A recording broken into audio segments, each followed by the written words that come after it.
The year is now 1881. And by this time, well, Tombstone's become one of the biggest boom towns in the Southwest.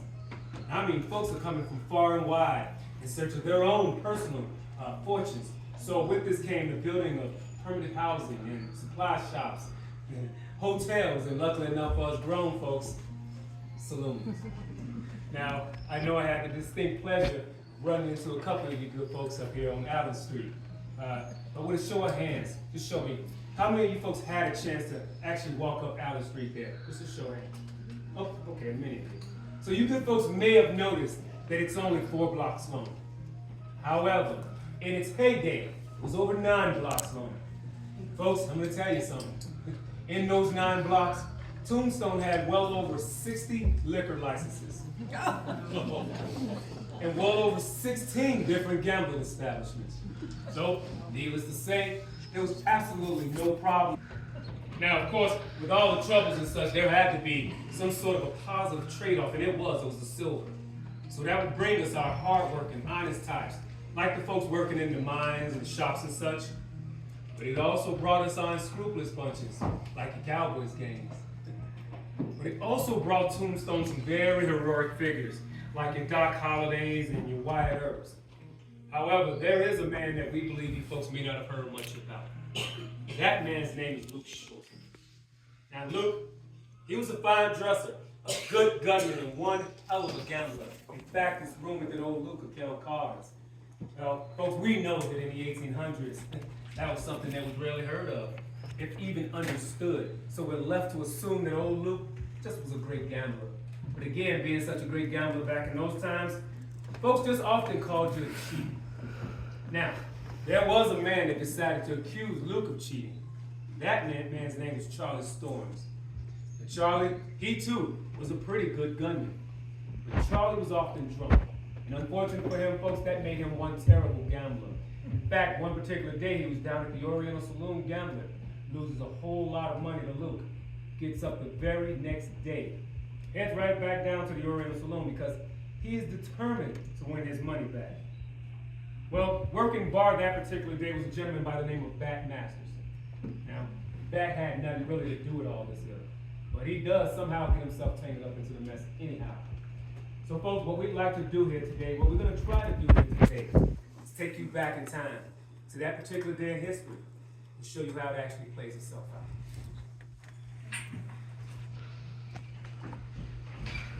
Top of the morning to you, there. Good morning, Luke. How are you? Well, any bit day above ground is a great day. That sounds about right. Breakfast. Well, absolutely. Right up. Say, you don't appear to be too occupied. How about yourself to a hand or two? You know what? Don't mind if I do. Now that's just capital. Hey, say, Luke, you know I heard a little bit about your game last night. Trust me, that was no game. Beat your wife. Oh, no doubt. In under 5 minutes now.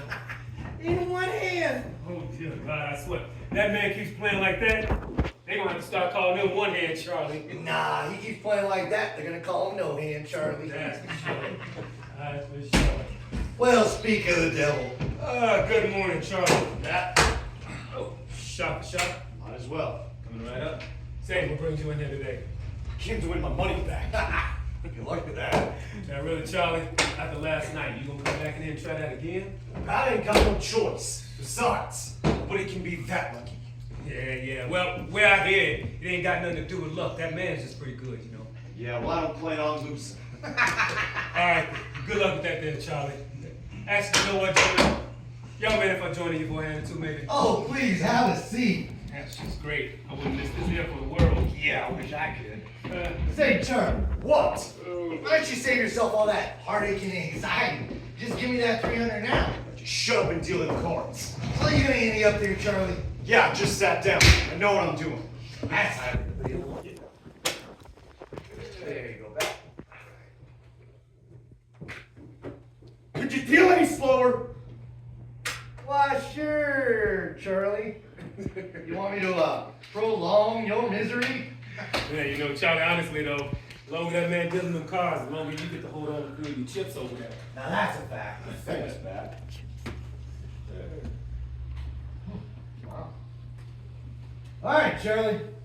So how many cards would you like? 5? One from off the top. You best watch your mouth there, Storm. Shoot. All right, Pat. How many cards would you like? Press! Ain't that a beaut? All right, you know what? When one card draws, I'm out. Yeah, I anticipated as much. All right, Charlie. What's it gonna be? Okay, Luke, let's play. I'm all in. Now, what's so funny? Oh, what the hell's that, Charlie? Good God, now Charlie, you know if you just spread your stakes out a little bit, you can probably play 2 hands, maybe even 3 of them. Huh? Now that is a novel idea. I know what I'm doing. Well, curiosity is gonna get the better of me. All right, Charlie. I call. Full house! Yes! Looks like I get my money Good back. man, Charlie. Hold it there, Charlie. Now, what do you mean hold it? Well, normally that'd be a good hand. Wait, now that's a great hand, Now, now. that's a hell of a hand. No, I don't disagree. But somehow, well, I don't think it's gonna beat my straight flush. Yeah, Cheat! Get your hand off that hot boy! Get it off that deck. I didn't need to. Ain't nobody that lucky. Well, apparently I am. I already told you, Charlie, it ain't got nothing to do with luck. The man's just good. Now, Patty's a cheat. Now you... Now, Pat, I suggest you escort your esteemed guest out that door. Now. Now that gun's cocked and loaded, Luke. I'm gonna ask you to put that down with you. And it don't work unless it's cocked and loaded. Now go and drop that iron, Luke. Please. Please. It's your lucky day, Charlie. You, Charlie, you know better. You can't come in here calling the man a cheat. But Pat, you're my friends. I'm everybody's friend. That means- What? You made the bet, and that man called you, you lost. You're drunk again, Charlie. Go on. Get out of here now. Have a nice day, Charlie. What's your story, son? Charlie's going on, man. Get out of here. Jesus. And why you gotta go and prod the man like that? Ah, you know that man's no more than an annoyance. Well, that very well may be true. But you gonna get somebody killed around here like this. Well, it ain't gonna be me. And I definitely don't need it to be me. Besides, you ain't making no friends around here like this. Why, sure I am. Have a look at them all. They're right there on the table. And it ain't what I'm talking about, and you know it. You know what? Let's forget about that man. Let me buy you a drink. Now I'll take from you. Besides, I think it would greatly behoove that young man to find himself another means of entertainment. Because obviously, this is not his forte. That's for sure. So what you reckon? Maybe the man starts up something like maybe knitting or something, huh? Might be a nice safe hobby for that man. No, Charlie!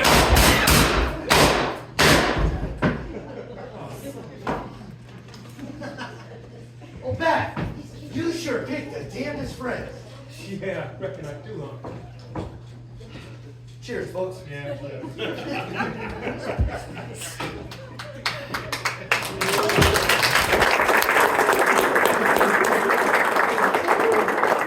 Now, folks, I actually did. I got 4 shots off that day. But 2 of those shots, well, they entered the same hole in that feller's heart. That poor boy was dead before he hit the floor. If you'd like to visit Charlie, you can do so, because he's still with us, and he's right up there at our Boot Hill Cemetery. As far as myself, well, I went on to lead a long and profitable gambling career. So let's have a hand for the actors, folks.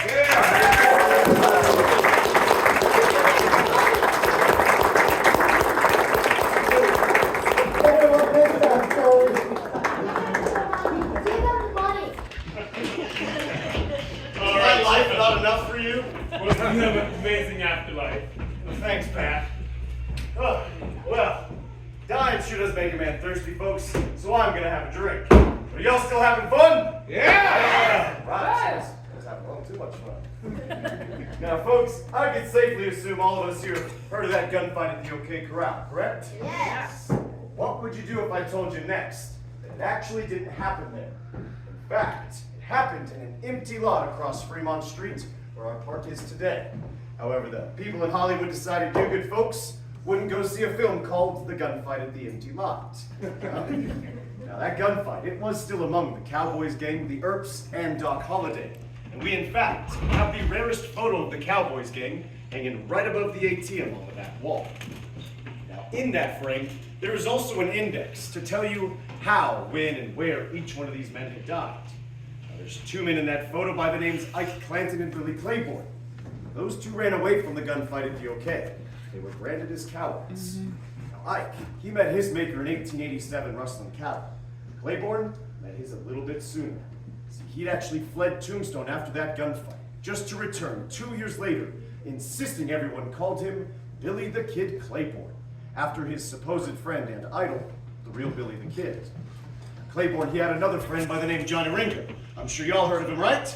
Yeah. Well, I'd hope so. You're in Tombstone, folks. Now, it is depicted in Hollywood that Doc Holliday is the killer of Johnny Ringo. However, we here in Tombstone, we believe another man's responsible.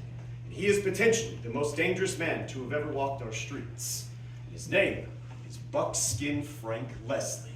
Of course it's him, isn't it? Hey there, Frank. I wasn't talking bad about you, I swear. How was your day? Well, any day's a good day for a kill. Okay. Well, folks, as you can tell, Frank is a mean one. In fact, he had killed 11 men in 11 months. Once even shot and killed his wife. Oops. Come on, man. Before all that, Frank is tending bar down at the Oriental for the owner, Milt Joyce. Now, Milt's got a nasty habit of letting people down.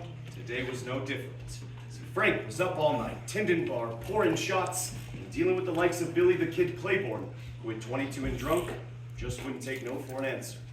In fact, patrons of that same saloon had said old Frank was abnormally patient with Claiborne, considering he was notorious for hating cowards. And I tell you folks, no one, I mean no one, better ever call Frank a coward. Zero problem. Oh, no, no problem at all, Frank. I hope you enjoyed that whiskey. That was for you. That guy through the white hat called you a coward earlier. I heard it.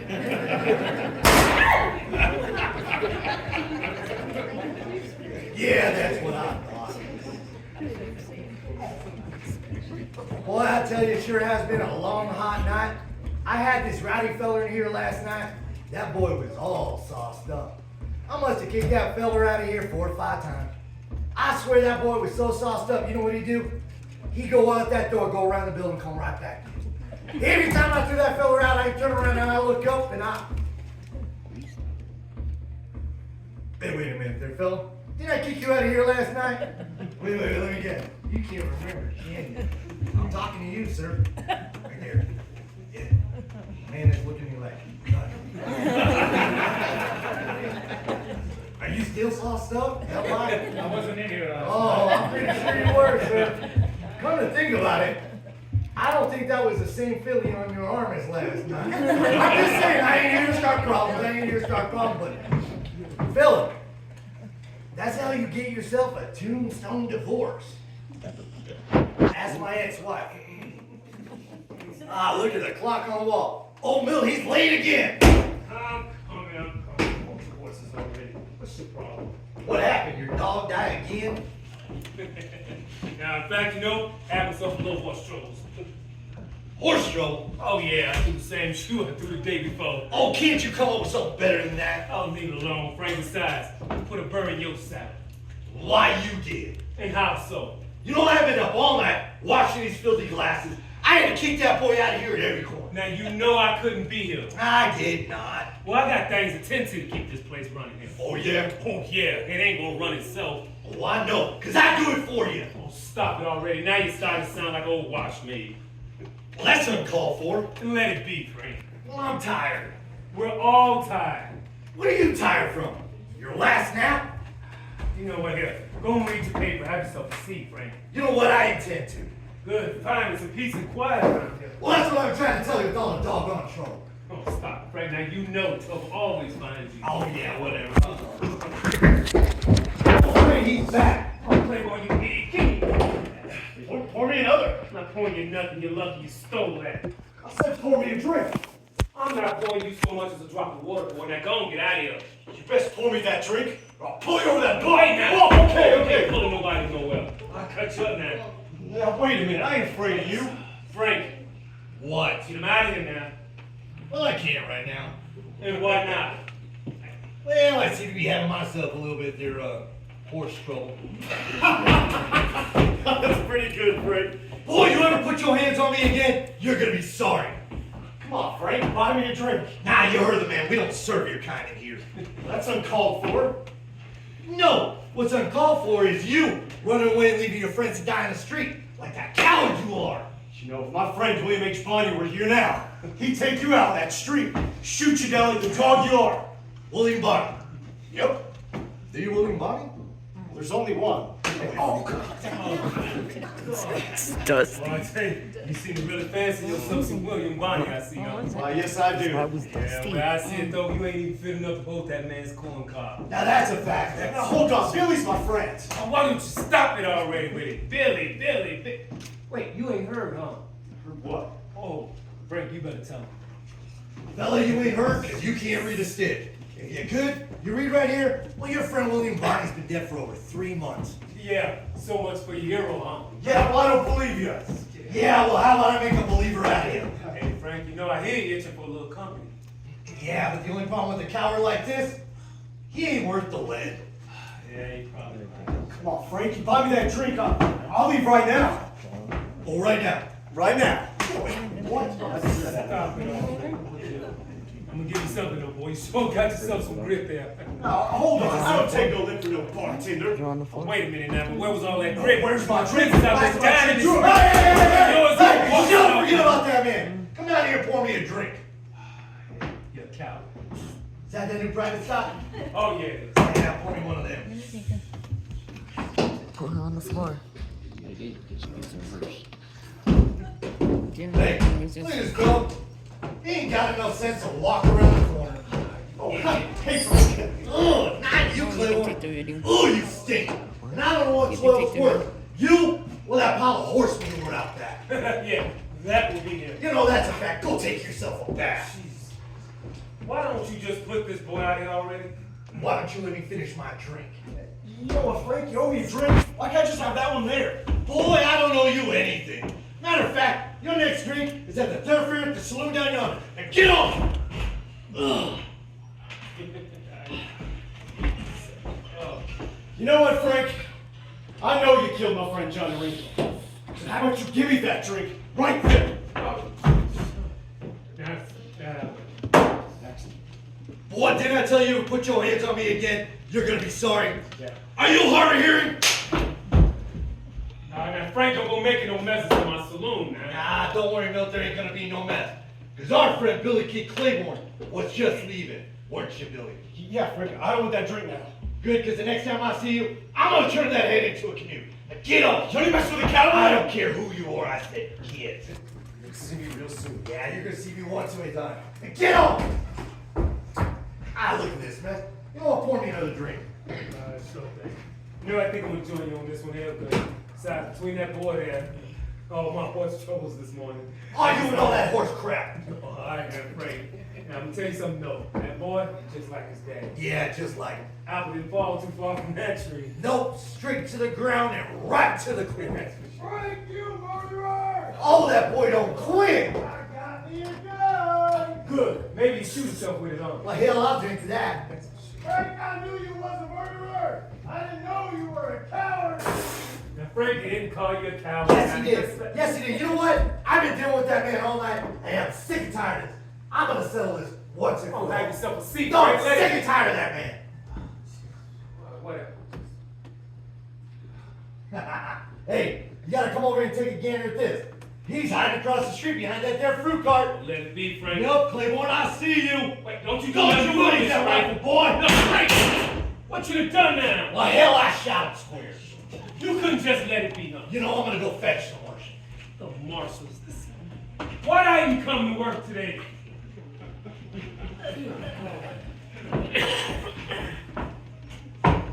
Folks still with us? Yeah!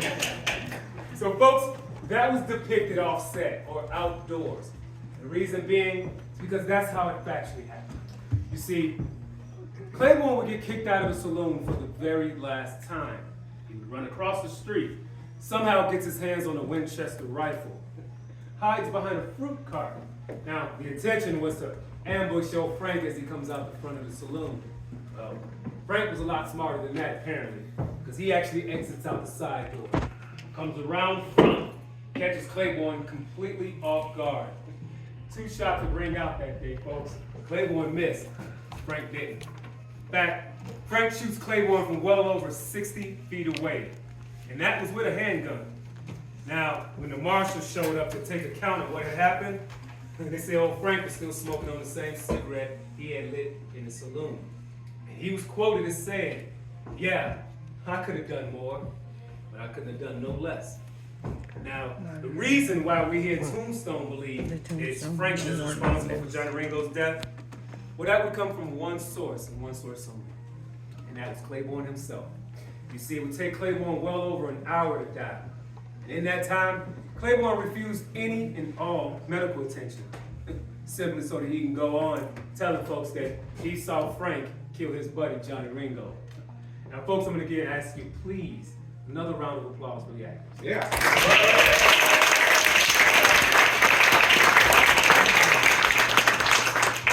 Now, folks, we're going to fast forward to the year 1900, and our focus is on Warner, one of the most youngest and arrogant of the Earp brothers. Now, Warren, he leaves Arizona and he goes to California. Comes back 2 years later, one of our neighboring towns, Wilcox. So he finds a job as range detective on Henry Rivers Range. And he works above a man named Johnny Boyette. Warren torments relentlessly. And it all comes down to a boil on the 4th of July. And Warren picks up Johnny, spins him around, and throws him into a tree, utterly humiliating Johnny. Now, of course, this starts a fight, but they're quickly broken up. But they do meet 2 nights later, at 1 a.m. at the Brown Hotel. And this is one of the best examples why you never, ever bring a knife. We're gonna fight. You guys would never survive in Tombstone.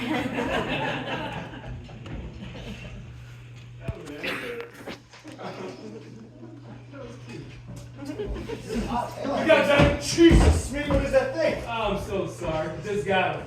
And I hear he bites now. Bet he does. Go ahead and pour me a drink, would you? Sure thing. What brings you in here today?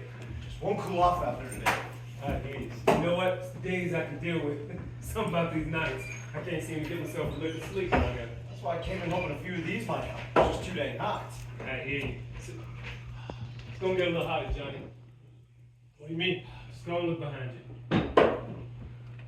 Good God of all the people! So when did you start serving cowards Don't in you here? start in on me, Warren. How you doing, Johnny? Can't you just stay over there and mind your business, Warren? Boy, today you are my business. Every day you seem to make it that way. Yeah, I heard about that rumor. What rumor's that? $150 to gun me down. It's not a fact. That's a fact. Hell, I would have done it off the cuff. Half this town wants to see you dead anyways. So you just leave me be. Nah, look at him walking away like a coward. Just stay over there! I'll stand your ground. Let it go, Johnny. Enough of this! Johnny, go and have your drink now. Yeah, walk away, little boy. What are you having, Warren? My drink should already be here. There he is, Mr. Manners and all. Yeah, what's that supposed to mean? Let me ask you something, Smitty. What kind of man picks up another man and throws him against a tree? Yeah, I heard about that. The whole town has. Yeah, I did that. Oh, and I guess that's supposed to make you some sort of big man or something, right? Right. Big man or Nah, makes me a funny man. funny? Yeah, and so does this. Does it Now, burn? I'm talking about. Johnny, Give you a burn, Warren. Ah, go away, I'm done with you. Why ain't? And I know I speak for the whole town when I tell you we're tired of your bullying and your bragging. So get with your clan and get out of here. Yeah, why don't you say that again in my face? You're nothing but a big old bag of wind living off your brother's reputation. Go on, get yourself a gun, get out of here. I'm gonna get my gun.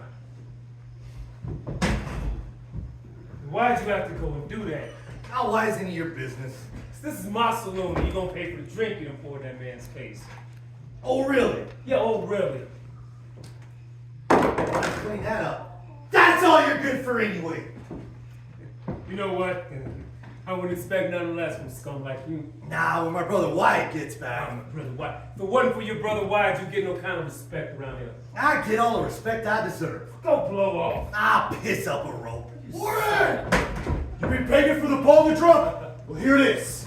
The coward returns. Turn around. No. I said turn around. Whoa, whoa, whoa! What, you gonna shoot me in the back like the coward you are? I want you to turn around, Warren, more than you would have done. Oh, hang on, Johnny, let's talk about it. Ain't nothing to talk Oh, about. come on, I'm on here. I don't believe you. Oh, Johnny, you better put that gun down. Johnny, now go. You better put that We're gun going to take down. another Please step. stay out of here. I promise you will be That your gun last. down. I will see this right on through there. Johnny, get out of here now, go on.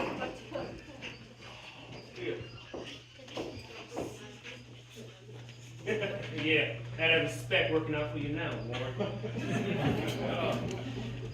And a knife, are you kidding me right now? I do a drink. Hang on, man.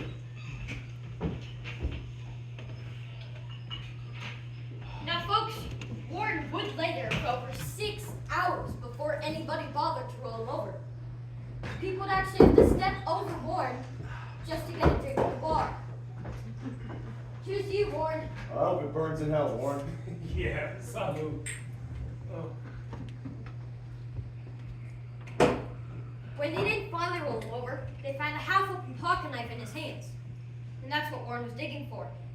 Now, Johnny that was accused of murder, he was exonerated on account of self-defense. And the Earps, they never saw evidence against him.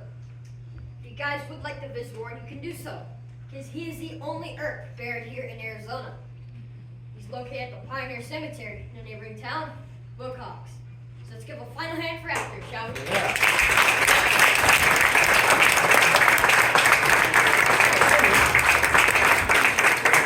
Everybody enjoy the show? Yeah. Good, good, good. Folks, if you give me a moment, I would like to introduce our actors to you. That handsome gentleman on the end is the Dynamite Kid.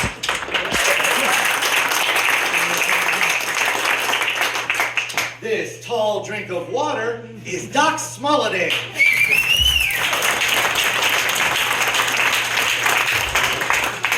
This silver-tongued devil is Stagecoach Smitty. Yeah!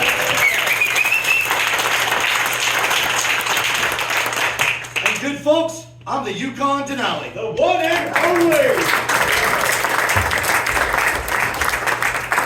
Now, folks, we're going to have Smolliday and the Dynamite at that door with that makeshift tip jar. So if you did enjoy the show, please drop something nice in there. We do work mostly for tip. Listen, But if you got any comments or suggestions, well, feel free to take out that $100 bill.